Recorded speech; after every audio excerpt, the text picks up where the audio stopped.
Good afternoon, Manchester. It is Friday, February 15th, and welcome to this week's edition of The Pulse. I'm Matt Barnwell. And I'm Haley Rogers. Thank you for joining us. This week on The Pulse, we'll take a look at a very unique MHS sports team and their unprecedented recent success.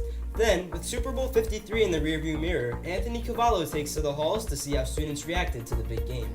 Finally, we'll go to the pool to see if our reporter Dalton Huyler has what it takes to be Manchester's best varsity swimmer.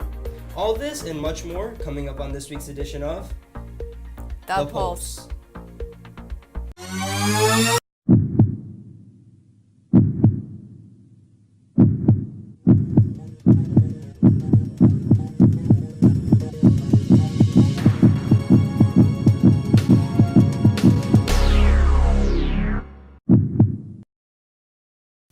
MHS students have become accustomed to being dismissed every day at 2:05, but a change may be on the horizon. In order to save money, administration is considering a 2 o'clock release time for the ensuing school years. Natalie Sanchez talked to faculty and students to find out what effect this 5-minute difference would have on MHS. It was only a couple weeks ago when the Board of Education decided to test a 2 o'clock release schedule here at MHS. While the time shift is all but 5 minutes, board members say could benefit the district over time. Today we asked students how they felt about the schedule change. How do you feel about getting out of school at 2 o'clock? I think it's really cool. You know, we get to leave 5 minutes earlier. You know, that just means we're getting home faster. I don't really care. It's not that big of a deal. I think getting out of school at 2 o'clock is better because I get to go home sooner. From January 14th to the 18th, Manchester students heard the last bell of the day at 2 o'clock instead of 2:05. With the time only affecting class periods by only 1 minute, the change was barely noticeable. Yet many were left with the question, why were we released at 2 o'clock? Okay, so basically Mr. Geary called and said that they were going to do an experiment for a week where if they had 5 extra minutes in their bus loop, in their bus routine, would they be able to save some money? And I assume that means use fewer buses. Recently, Manchester Public Schools fell witness to a budget freeze. The budget freeze could affect multiple areas of the district, including MELC, PAC, the music department, field trips, sporting events, and bus schedules. The 2 o'clock release would be added on with a nuance of other schedule changes within the district, including 2 and 3 hour delays, as well as an early release for Manchester High School being pushed up to 11. Now, the Board of Education says nothing is set in stone, and just testing out the change. So students and staff here at MHS can expect release to be at 2:05 through the rest of the year. From Manchester, this has been Natalie Sanchez reporting. Students seem to be in favor of this schedule change, and personally, I love the idea of having a shorter school day. It's definitely great to have 5 extra minutes for a nap. Absolutely. Be on the lookout for more updates on the schedule from administration as we close in on the end of the school year. Manchester is well known for dominating their opponents in wrestling, hockey, and basketball this time of year. However, it was computer gaming that almost brought MHS its most recent state title in just their second year in existence. The eSports team was able to take second place in their state competitions. Tiana Rawlings met with team members to find out how their success came so quickly. With so much negativity surrounding both technology and video games, a select group of MHS students is changing the way we view both. For the past 2 years, the students of the Manchester eSports team have practiced playing the popular game, League of Legends. In less than 2 short seasons, along with a coaching change, the team has worked together and managed to place second in the state competition. It feels like really good because we know that we practiced a lot and worked so hard up to this position. And knowing that, it gives us even more motivation to try even harder next time because now we know that we have scholarships at stake and there's a lot of college recruiters looking for people who can play for their teams, and now we all know that there's something at stake. However, the accomplishment did not happen overnight. Like a normal sports team, the eSports team practices after school. However, they also come together to play online after practice and at home. Over the course of 2 years, and with 0 defeats this season, Brian Santos Garcia feels that the team has really improved. So this year it changed a lot because now we're more like a team. Because last year we didn't have that much communication. This year we're more like an actual team. We talk to each other every time. We are more like friends now. With the new season starting February 26th, the team is already hard at work to defend their championship title. From the Pulse, this has been Tiana Rawlings reporting. Congratulations to the eSports team on taking second place, and good luck as you prepare for the next season. If you're interested in joining the eSports team, you can contact the advisors, Mr. Warner or Mr. Demko. I'm really excited to see how this team grows and expands in the coming years. It's amazing how much success they've had in such a little time. Definitely. I know they're adding a lot of members. One of the biggest national sporting events of the year occurred last weekend when the Patriots and the Rams faced off in Super Bowl 53. In an absolutely heartbreaking outcome, the Patriots defeated the Rams 13-3 and took home their 6th Lombardi trophy. But not everyone was as devastated as me by this outcome. Anthony Cavallo took to the halls to see how the MHS community reacted to the Patriots' victory.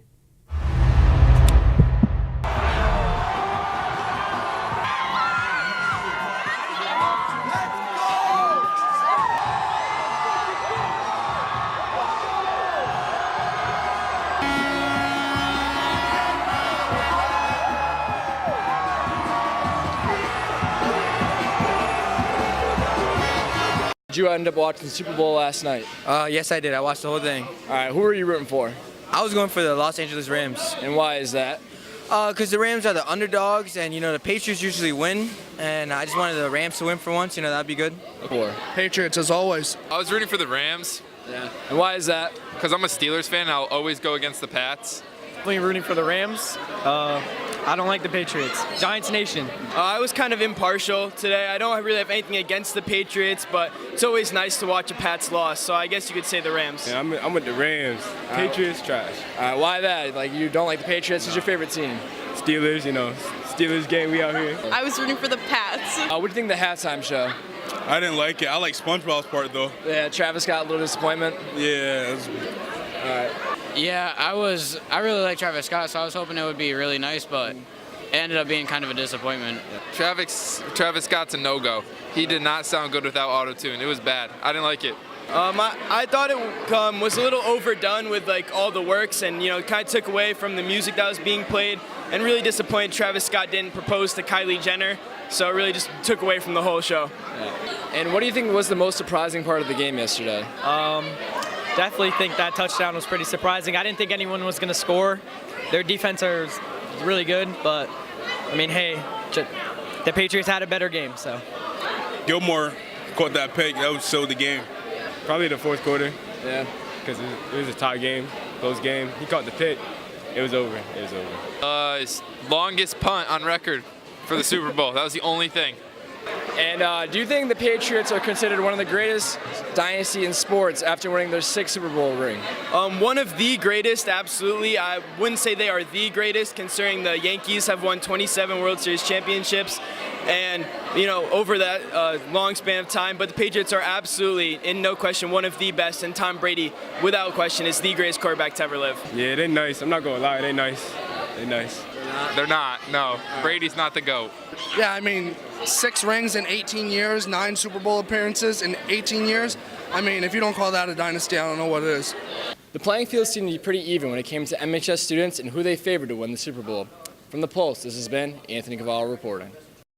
With only 16 combined points, Super Bowl 53 was the lowest scoring Super Bowl of all time, and the only record that was set was for the longest punt, so it was kind of a snooze fest. At least we got our long-awaited SpongeBob performance. True, it was shorter than I would have liked, but it was still a great sight to see. Definitely. On February 7th, the Funky Dogs, a modern jazz band, took to the stage right here at MHS. Brian Gleba takes a look at how this event brought the community together. When you hear the word jazz, you may not think of this. Something you can dance to, no matter your age. This is not a typical jazz band. This is the Funky Dogs Brass Band. First of all, the level of musicianship was off the charts. They were great up on stage, and to see that live with that much energy is just very inspiring to students, I think. They provided a rare opportunity for students, inviting MHS and Illing band members on stage to perform. High school band. However, they weren't the only ones stealing the show. The Funky Dogs provided a unique experience for people of all ages. Although jazz isn't the most mainstream genre of music today, the Funky Dogs are surely keeping it alive. From The Pulse, this has been Brian Gleba reporting. It's great to see a modern take on a classic genre such as jazz. Yeah, I saw a bit of their live performance myself, and it was really entertaining. Is Flex here to stay? With the absence of Flex in the first 2 weeks of the second semester, many MHS staff and students wonder what the future holds for this academic block. 2 years ago, Power Hour was taken to the grave due to underlying issues such as a misuse of time, littering, and physical disputes. The following year, Flex was introduced. Flex was designed to give students a time to meet with their teachers as well as receive extra help. However, some teachers, like Mr. Torini, feel as if it is not being used to its fullest potential. If you're a student and you want to make the best use of Flex possible, then you're doing what was designed with Flex. You're doing what you're supposed to. You're going to see your teachers, you're getting extra help, you're using time in the middle of the day to do homework, to study, to get support, but you know, it is what you make of it. Students that don't want to use Flex correctly, their grades are still struggling and they're not using it to where it should be. With a new opportunity for seniors to sign up for an off-campus special offering, seniors are beginning to fall behind on their schoolwork, and some teachers are taking notice. I think the issue is that people hear that senior privilege and think that it's a right as opposed to a senior privilege. So they decide to go off campus regardless of if they have that academic standing or not, and that's why it's hurting them. Although there are still many issues with Flex, it seems as though it is not going anywhere anytime soon. So be sure to come to rooms like 302 to get some of your work done. From the Pulse, this has been Cam Berry reporting. Make sure you tune in to Live for 5 every Monday for updates to the MHS schedule. Yeah, if we can't have Power Hour, I at least want Flex. Yeah, it's really nice to have a break in the middle of the day, no matter what it is. I agree. With a spirit of competition in the air last week, Dalton Huyler decided to challenge our school's top swimmer, Colin Zorger, to a race. See who won in this very first edition of DNA Sports.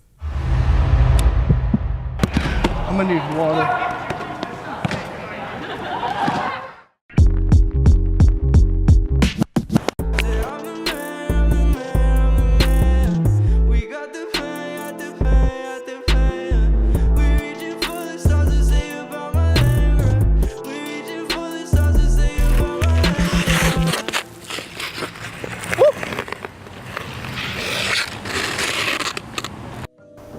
Welcome to DNA Sports. I'm AJ Librio. And I'm Dalton Huyler. Thank you for joining us. Today we're here at the Manchester High School's very own pool with Manchester's very own Colin Zorger. What's up, guys? Zorger, thank you for joining us. My pleasure. Thanks for having me. Appreciate it. Coming out. So Colin, give us and the viewers a little bit about yourself. Give us some background information. So I'm a senior here at MHS. I've been swimming every year since I was 8, pretty much all year round. Few teams. I've been swimming for the high school team all 4 years. Started out in summer league and then really liked swimming, so I just kept it going the whole year. D, you have a pool. What do you think about swimming? Have you ever tried it? Yeah. I mean, I grew up with a pool in my backyard. I had a lot of friends come over. I was fortunate to be the one to have events. Me being one of them. Yeah, you being one of them.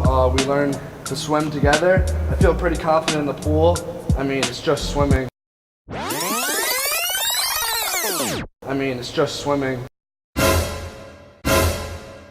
It just becomes like walking after a while.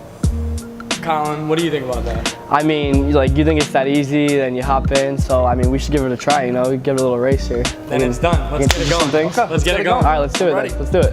Let's do it. I'm ready. What style are you planning on going to match up against Dalton over here? Definitely aggressive. I'm not gonna stay conservative at all. I'm gonna go for it. I'm gonna beat him as good as I can.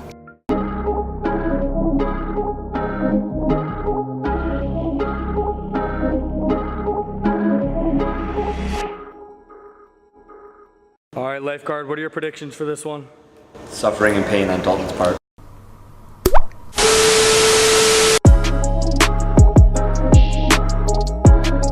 Swimmers, take your mark.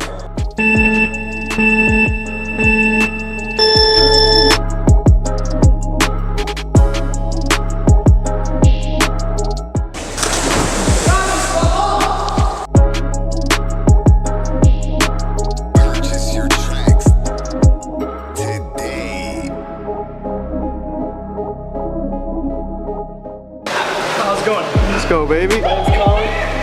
I'm gonna kill him. Ready for this?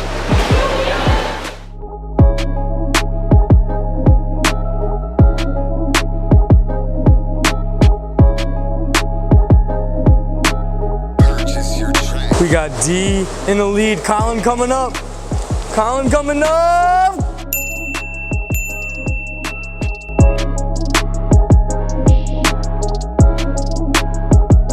Dalton, that was a tough loss.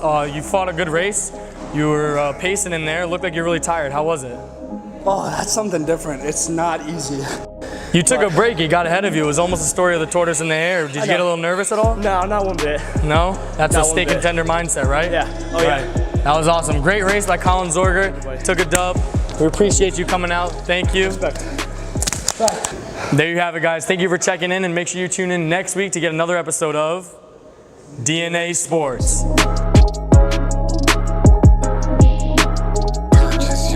That was one impressive race, and let me be the first to say that it was obvious Colin was going to win from the start. Yeah, the fact that he gave Dalton a head start and jumped out of the pool on the other end to talk to the camera and still won shows how fast he really is, or how slow Dalton is. You never know. Well, that's all we have for you this week, Manchester. If you have any ideas for stories that we might have missed, you can email Mr. Larson at b11elars@mpspride.org. And to learn more about the Pulse or to check out some of our other projects, visit our website at mhstelevision.com. And don't forget to follow us on Twitter and like us on Facebook at MHS Red Prod. I'm Matt Barnwell. And I'm Haley Rogers. This has been The Pulse.